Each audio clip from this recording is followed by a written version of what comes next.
थाना रोहनिया पुलिस और STF Varanasi unit की संयुक्त टीम को नशीले पदार्थों की तस्करी पर शिकंजा कसने में बड़ी सफलता मिली है। पुलिस टीम ने 5 किलोग्राम अवैध चरस के साथ इंटरस्टेट तस्कर राम बाबू को गिरफ्तार किया है, जिसकी अनुमानित कीमत लगभग 2.5 करोड़ रुपए बताई जा रही है। इसका खुलासा डीसीपी वरुणाजोत चंद्रकांत मीणा ने शनिवार को किया।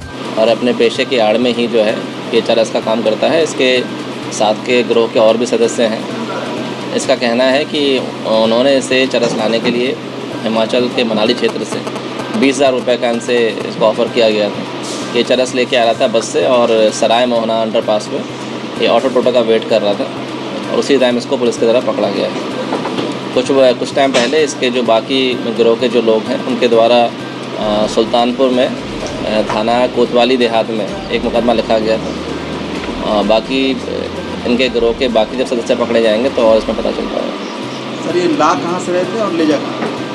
जैसा आपको मैंने बताया कि हिमाचल के मनाली के क्षेत्र से ये चरस लेके आ रहा था और यहाँ पे इसका कहना है कई जगह सप्लाई करता था, ना कि सिर्फ बनारस में और भी अन्य प्रदेशों में सप्लाई करता था। लगभग कितनी कीमत का होगा? ये करोड़ों के अंदर है।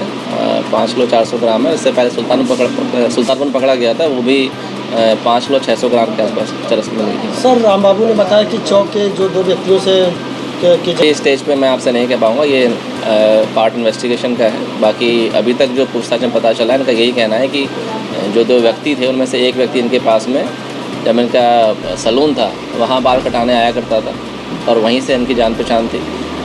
इसके अलावा कितना सच है ये बाकी जब इनके गिरोह के सदस्य पकड़े जाएंगे उनसे पूछताछ होगी तब जाके इसकी पुष्टि होगी। लंका थाना अंतर्गत संकट मोचन पुलिस चौकी में एक युवक को लाठी से पीटने का वीडियो वायरल होने के बाद पुलिस महकमे में हड़कंप मच गया है। वीडियो में चौकी प्रभारी नवीन चतुर्वेदी युवक के बाल पकड़कर उसकी पिटाई करते नजर आ रहे हैं। इस घटना को लेकर डीसीपी काशी गौरव बंसवाल ने मामले को संज्ञान में लेते हुए एसीपी भेलुपुर डॉक्टर ईशान सोनी को जांच सौंपने के निर्देश दिए हैं।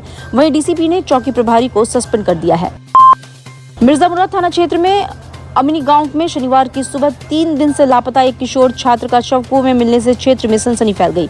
ग्रामीणों की सूचना पर पहुंची पुलिस ने कुएं में शव को निकालने के लिए इसकी सूचना पर एसडीआरएफ व एनडीआरएफ टीम को दी गई। 3 घंटे बाद पहुंची एसडीआरएफ व एनडीआरएफ की टीम द्वारा घंटों रेस्क्यू ऑपरेशन के बाद शव को बाहर निकाला गया। किशोर शनि कुमार प्रजापति गुरुवार से लापता था। चांदपुर स्थित मां सरस्वती महिला महाविद्यालय के छात्राओं ने सड़क पर खड़े होकर जोरदार विरोध प्रदर्शन किया। छात्राएं गंदे सीवर के पानी से होकर प्रतिदिन कॉलेज जाती हैं, जिसे लेकर उन्होंने जबरदस्त विरोध जताया। वहीं वो रास्ता इंटर कॉलेज का भी है, जहां से प्रतिदिन हजारों छात्र छात्राएं और शिक्षकगण स्कूल जाते हैं, जिससे उन्हें काफी समस्याओं का सामना करना पड़ता है। संज्ञान में ये मामला है कि सीवर मतलब जो सीवर का पानी गाँव का आ रहा है पीछे से, तो वो उसमें करीब 500-600 घरों का पानी आता है और बाहर जाके यहाँ पे बड़े सीवर मिलता है। तो उनको सूचना भी दिया गया, उनको अवगत भी करा दिया गया, सारी चीज़ें बता भी दी गई और सारे समस्याओं से पूरी तरह से अवगत करा दिया गया।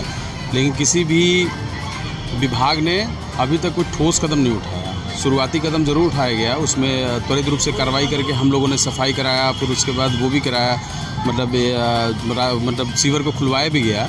लेकिन अभी तक कोई भी जो है ऐसा कोई ठोस कदम जो है विभाग ने नहीं उठाया। प्रधान जी, बात की जाए तो 1 महीने से ये समस्या बच्चों की निरंतर देखी जा रही है, बच्चे उसमें बीमार भी पड़ रहे हैं। जी, तो अभी तक का मतलब क्यों अधिकारी ऐसे किए हुए? नहीं, अधिकारियों ने जिस व्यक्ति को यहाँ पे लगाया है सीवर के काम के लिए, वो व्यक्ति या तो नाकाबिल है या तो काम करने योग्य नहीं है। ये मैं किसी विभाग को दोष नहीं देता, ये तो सीधी सी बात मैं एक ही बात कहना चाहता हूँ कि ग्राम सभा का जो सीवर जैसे चालू था यथावत उसको उसी तरह चालू कर दिया जाए।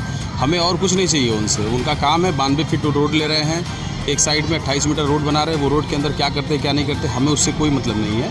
बस ये कि हमारा सीवर जैसे था यथावत चालू कर दिया जाए, क्योंकि इस तरह की कोई समस्या कभी आती नहीं थी, ये पहली बार ऐसा हुआ है और लगातार उनको अवगत कराया जा रहा है इस बातों से। पीडब्ल्यूडी हो गया, चाहे मतलब छात्र शक्ति हो गया, ये सब संस्थाओं को अवगत कराया गया इस बात में। जी, देखा जाए तो जिस तरह से देश के प्रधानमंत्री कहते हैं स्वच्छ भारत स्वस्थ भारत, तो यहाँ बच्चों के भविष्य के साथ खिलवाड़ हो रहा है। क्या एक्शन लेंगे आप उन अधिकारियों के खिलाफ? अब फिलहाल तो उन अधिकारियों को अवगत करा दिया गया है। अगर उन तक बात नहीं पहुंचती है या फिर वो लोग इन सब बातों को अनसुना करते हैं तो उसके बाद आगे कार्रवाई देखा जाएगा, रोड पे बैठा जाएगा, धरने पे बैठा जाएगा, क्या किया जाएगा। जनता की समस्या है। देश में लगातार बढ़ती महंगाई के खिलाफ समाजवादी बाबा साहेब अम्बेडकर वाहिनी के कार्यकर्ताओं ने शनिवार को अनोखे तरीके से विरोध प्रदर्शन किया। महानगर अध्यक्ष अमन यादव के नेतृत्व में कार्यकर्ताओं ने गंगा नदी में अर्धनग्न होकर प्रदर्शन किया और थाली घंटा पीटकर शासन को जगाने का प्रयास किया। अमर यादव ने कहा कि जो सरकार कभी महंगाई को डायन बताती थी, आज उसके लिए महंगाई भौजाई बन गई है। महंगाई की बार अब की बार मोदी सरकार, बहुत हुआ नौजवानों पे अत्याचार, अब की बार मोदी सरकार लुभावना भाषण, लुभावना प्रचार प्रसार के माध्यम से देश के सत्ता पे जब से काबिज हुए हैं। पहले बोला करते थे कि देश के प्रधानमंत्री मनमोहन सिंह जी से महंगाई का म नहीं बोला जाता है, अब तो नरेंद्र मोदी जी से आधा म भी नहीं बोला जाता है। आज देखिए पेट्रोल, डीजल, चावल, दाल, रसोई का हर एक चीज महंगा, बच्चों का पढ़ाई लिखाई हर एक चीज महंगाई आसमान छूती जा रही है। पहले यही स्मृति ईरानी थी भारतीय जनता पार्टी की कि प्याज महंगा हो तो लेके सिलेंडर रोडवा में बैठ जाए, जो है कि पहले इन सबको महंगाई डायन लगती थी। अब ये मोदी सरकार के मंत्रिमंडल को और मोदी सरकार को ये महंगाई जो है कि अब भौजाई बन गई है, यह स्थिति है।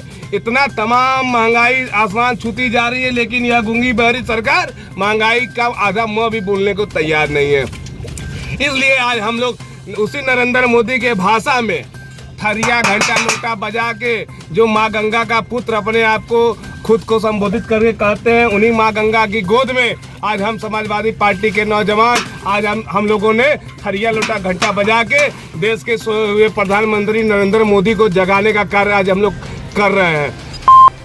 संगम नगरी में 45 दिनों तक चलने वाले महाकुंभ का समापन होने के बाद मेला क्षेत्र में सभी अपने गंतव्य की ओर जा रहे हैं। वहीं महाकुंभ में सेवा देने वाले अग्निशमन विभाग की गाड़ियों से गंगा जल काशी लाया जाएगा। जिले की 4 फायर ब्रिगेड गाड़ियों में संगम का 20,000 लीटर पवित्र गंगा जल लेकर पहुंचेगी।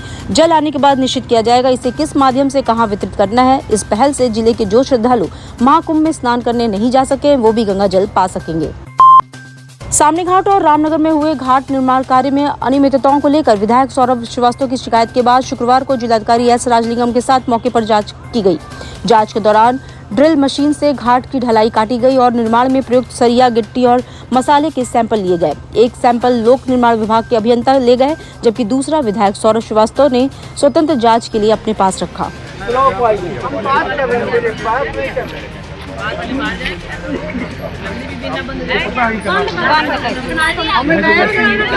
हमको मालूम है जबरदस्ती ये बताएंगे आप जबरदस्ती कहने का मतलब ये है कि आप यहाँ जनता जो। मुख्यमंत्री युवा उद्यमी विकास अभियान के अंतर्गत वाराणसी और आजमगढ़ मंडल का संयुक्त वृहद ऋण वितरण शिविर शनिवार को बड़ा लालपुर स्थित पंडित दीनदयाल हस्तकला संकुल सभागार में आयोजित किया गया। कार्यक्रम के मुख्य अतिथि उत्तर प्रदेश के सूक्ष्म लघु और मध्यम उद्यम मंत्री राकेश सत्यम ने उद्यमिता को बढ़ावा देने की प्रतिबद्धता जताई और कहा कि ये योजना सिर्फ एक पहल नहीं बल्कि एक अभियान है जिसका उद्देश्य प्रदेश के युवाओं को स्वरोजगार से जोड़ना और आत्मनिर्भर बनाना है। माह रमजान का चांद शनिवार की शाम नजर आया। रविवार को पहला रोजा रखा जाएगा। मुस्लिम बंधु पूरे दिन उपवास रखकर इबादत करेंगे। इस बार रोजा 13 घंटे से अधिक का होगा। शुक्रवार को रमजान का चांद भारत में नहीं दिखा। शहर की मस्जिदों में शनिवार से तरावीह की नमाज शुरू हुई। रविवार से पवित्र रमजान माह की शुरुआत होगी। सुबह 5 बजे फजर की नमाज के बाद पहला रोजा रखा जाएगा। अपने रब की इबादत के लिए खास महीने का मुकाम देख चुके हैं और चांद देखने के साथ सब ने एक दूसरे को रमजानुल मुबारक की मुबारकबाद देनी शुरू कर दी है। 1446 हिजरी के रमज़ान का चांद दिखाई दे गया। सारी दुनिया में इबादतों का दौर शुरू हो गया। देश और दुनिया के साथ हमारे प्राचीन शहर बनारस में, जिसे पूर्व में काशी कहा जाता था, आज रमज़ानुल मुबारक की मुक़द्दस शाम शुरू हो गई है। शहर की सैकड़ों मस्जिदों में अहले सुन्नत भाइयों ने तरावी की नमाज अदा की। वहीं शिया मस्जिदों में 32 मुकामात के ऊपर अंजुमनों ने मजलिस और दुआखानी के साथ रमज़ानुल मुबारक का इस्तकबाल किया। ये वो महीना है जब परवरदिगार अपने बंदों को कहता है कि तुम्हारी हर एक इबादत का मैं 70 गुना सवाब अता करूंगा। और ईद का चांद देखने तक खास इबादत में लोग मशगूल रहेंगे। दिन भर भूखे और प्यासे रह के अपने रब की इबादत करेंगे। ये वो महीना है जब ये पैगाम देता है कि अगर आपको भूख प्यास महसूस हो रही है तो उनका ख्याल रखो। जो लोग भूखे हैं, जो लोग प्यासे हैं, उनके लिए इंतज़ाम करो। और शहर बनारस से ये पैगाम जाना चाहिए, काशी की धरती से। बनारस अभी हिंदू भाइयों का त्यौहार ख़त्म हुआ है जिसे कुंभ कहा जाता है, और अब एक महीने का ये त्यौहार जिसे रमज़ानुल मुबारक कहा जाएगा, ये वो ख़ास महीना है जब लाखों की तादाद में शहर बनारस में मुस्लिम भाई इबादत में शामिल हो जाएंगे। मेरी लोगों से गुजारिश यही है कि अपने साथ साथ लोगों के भी ख्याल रखें, गरीबों का ख्याल रखें, मिस्किनों का ख्याल रखें और यतीमों का ख्याल रखें, ताकि उसके रब की सच्ची इबादत हो सके। इंशाअल्लाह ऐसे ही हम ईद का चांद देखेंगे और फिर मिलकर खुशियां मनाएंगे।